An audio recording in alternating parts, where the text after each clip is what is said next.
Out of the blue comes another JBMcast. These are few and far between, I know. I've always been a fool for trying to run multiple projects simultaneously, and I never learn that this is virtually impossible. The summer. The mad, mad summer. The house moves and the stag do's and the weddings and the funerals, the daily grind of the day job, all competing against writing poems, short stories, bits and bobs of creative non-fiction, playing around with the band, getting up for ballet class, thinking about videos and imagery, and yeah, still working on that long-awaited novel manuscript. I ought to learn when to quit, but unfortunately, I'm always inspired by seeing other people make all this look easy. Here we go again. For this episode, I'm going to read a couple of pieces recently published on a friend's website. I met Fabrizio through working at the Opera House in Covent Garden, said day job. He's an exciting young man with a lot of ambition who might easily soon be running his own opera company, think tank or arts collective, but for now, whilst studying in Spain, he's set up an online gallery displaying the work of many talented artists whilst bringing attention to political issues. The project is called Artidest. Check out the site at artidest.com. Alongside the gallery, Fabrizio launched a blog, edited by Laura Hueto-Pug, from which I'd like to share some of my work with you. The first piece I'll read is from a group of posts that ran alongside Artidest's first virtual exhibition on gender equality in partnership with He4She. I wanted to explore the problem writers face when they come to creating characters of the opposite sex. The second piece will come a little bit later.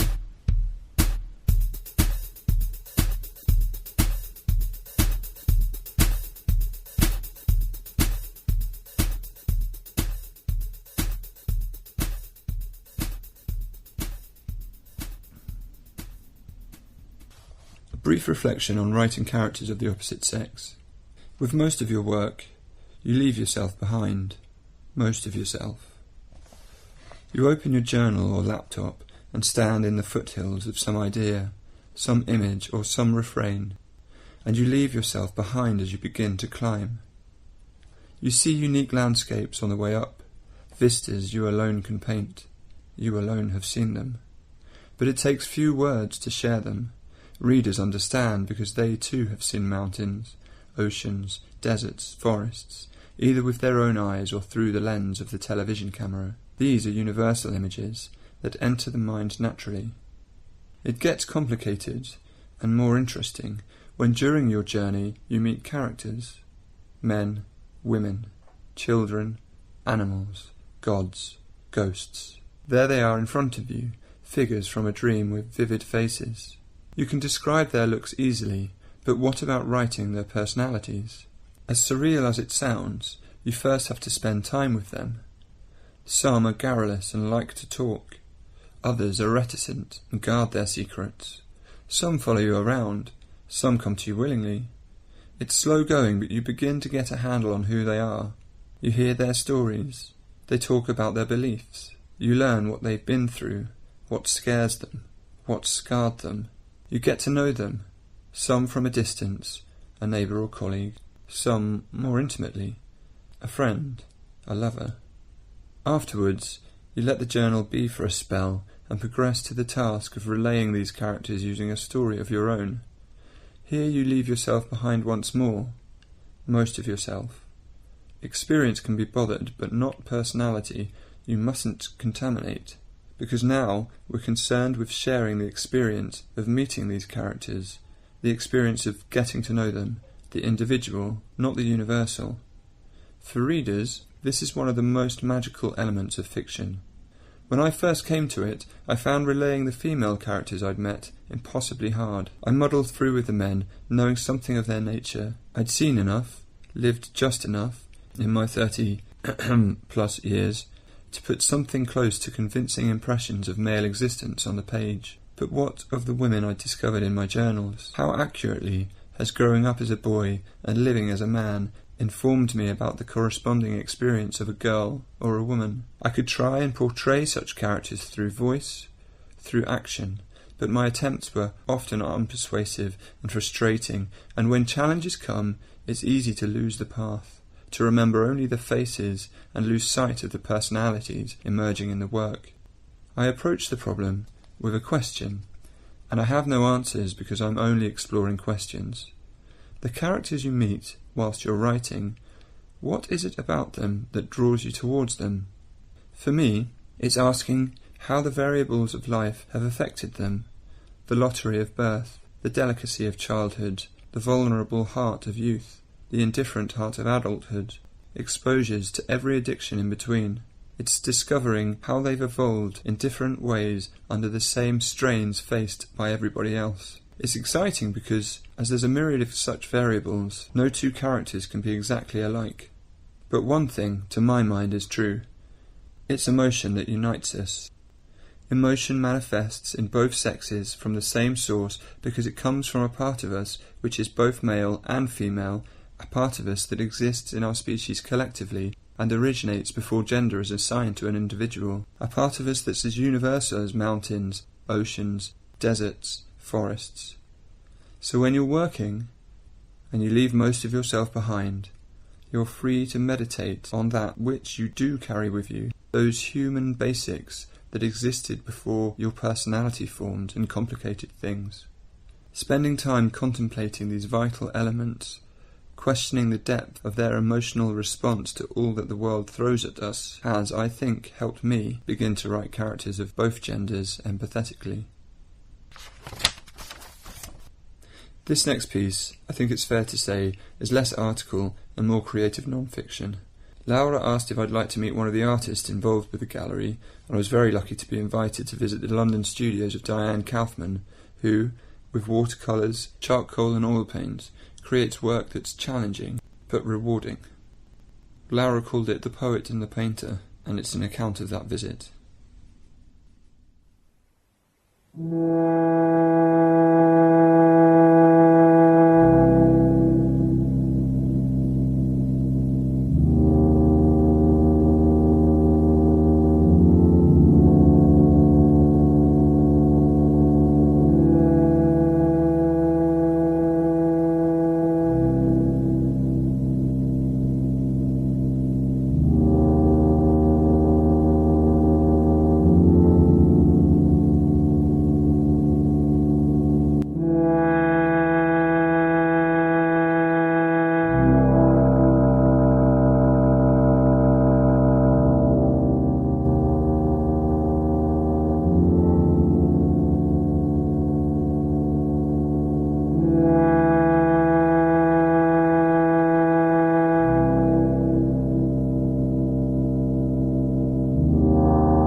Across white walls, sunlight. Bright rectangles creep as the sun falls.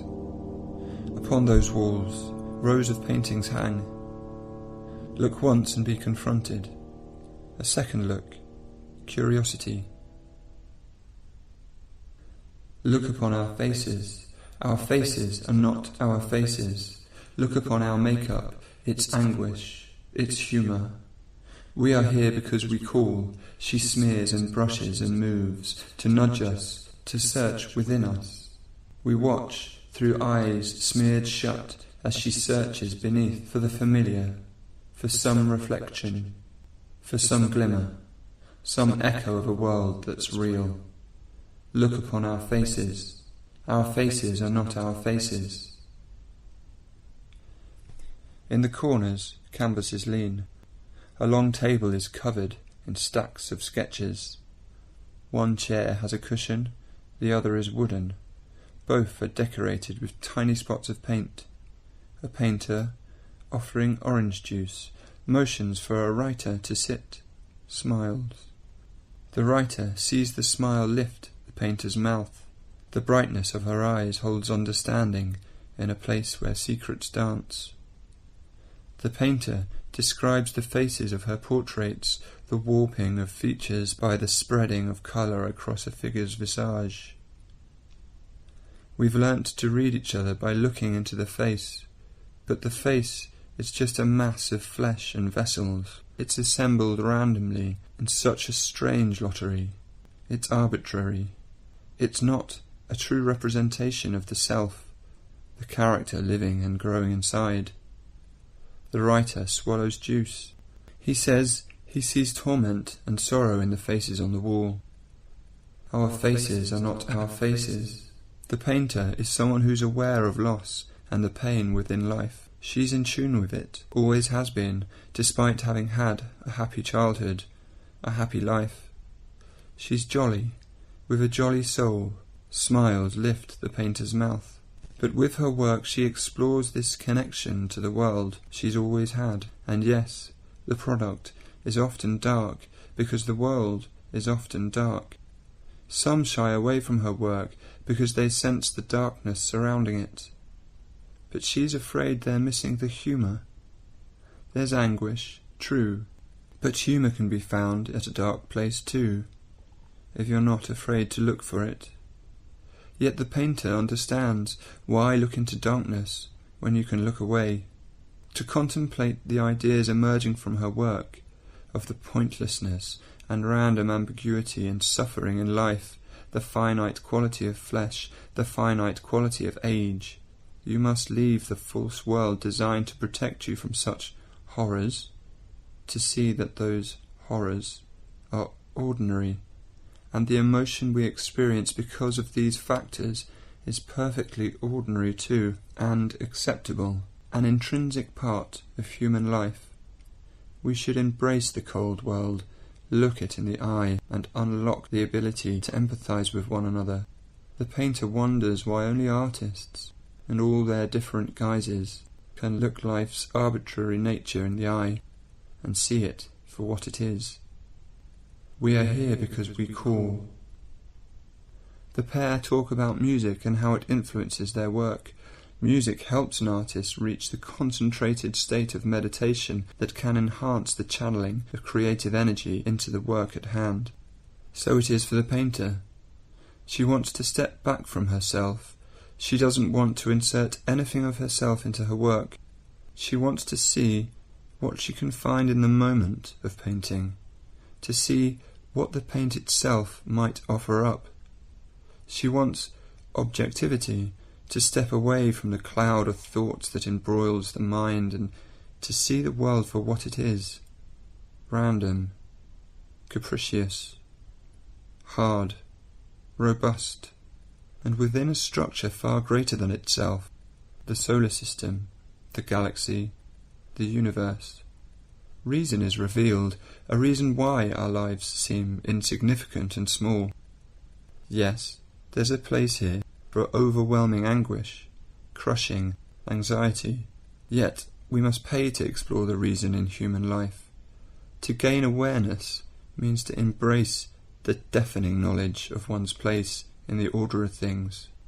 The painter brings this acceptance to her work. She doesn't use a model when she paints, but enters this concentrated zone and tries with whatever material, oil paints, watercolours, or a chunk of charcoal, until she discovers something recognizable, something human.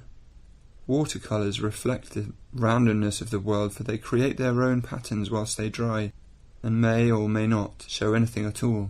If nothing human emerges, she'll tear down the work and try again. If the work is not equal to the task, she knows she must continue her search, for she finds she cannot look away.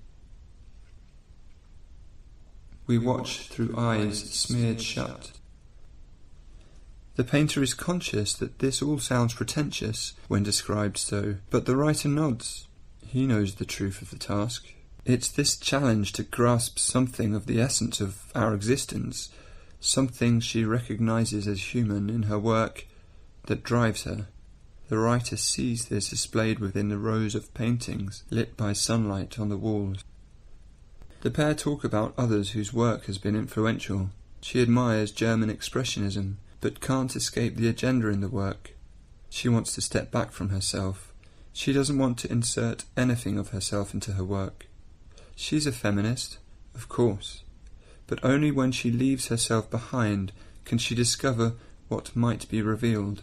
She admires her contemporaries for braving politics in their work, yet she must step back from herself to discover what might be revealed.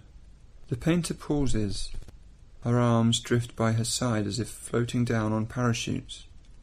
She recalls to the conversation the finite quality of flesh, the finite quality of age. Rembrandt's late self-portraits were masterful because they acknowledge this fragility, this finite aspect of life. Her mouth lifts as she turns the question to the writer. More juice. The poetry of Hughes. His intelligence, she says, came from his decisions. He made clever choices about when and where to observe, and then allowed nature to present to him its mysteries, and waited to see what was revealed. All he really did was watch to see what came.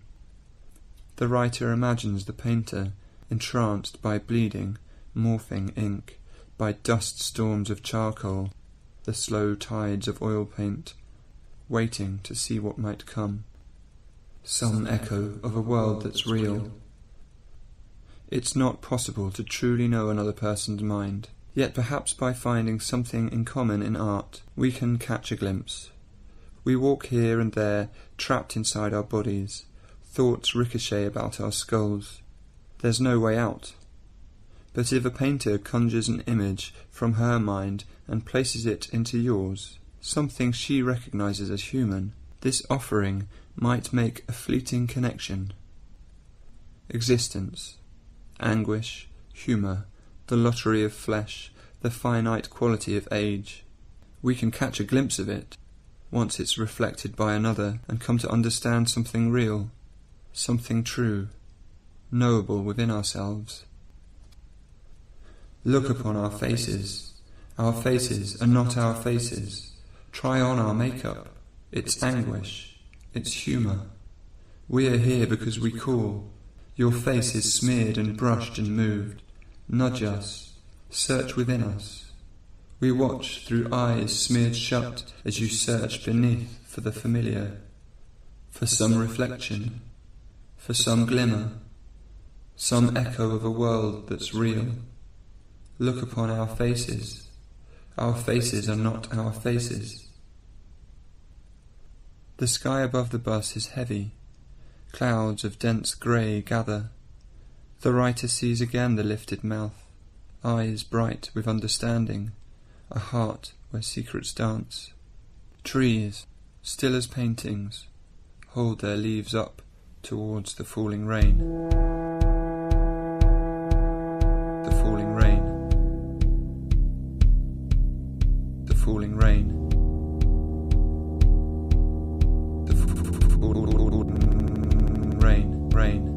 Rain.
Thanks for tuning in, guys. You can find links to various pieces of work online, stream music, other JBMcasts and so on at jamesbrucemay.com.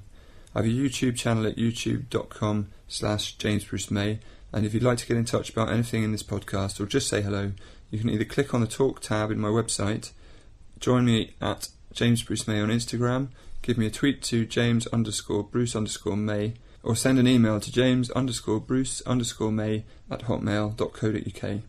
Or there's always good old FB, facebook.com/JamesBruceMay. Just for the lawyers listening, I've got copyright permission for all of the material used. The music you heard at the start was the original guitar demo for Farewell Clarissa's Meet at Dusk, and the rest was just me on my old Roland XP80 keyboard. Thanks to Fabrizio Artist and to Laura with her sharp editorial eye, and also to Dianne Kaufman, whose work you really should check out as it is astonishing. Thanks again for listening. Hope to catch you again soon on here. Cheers.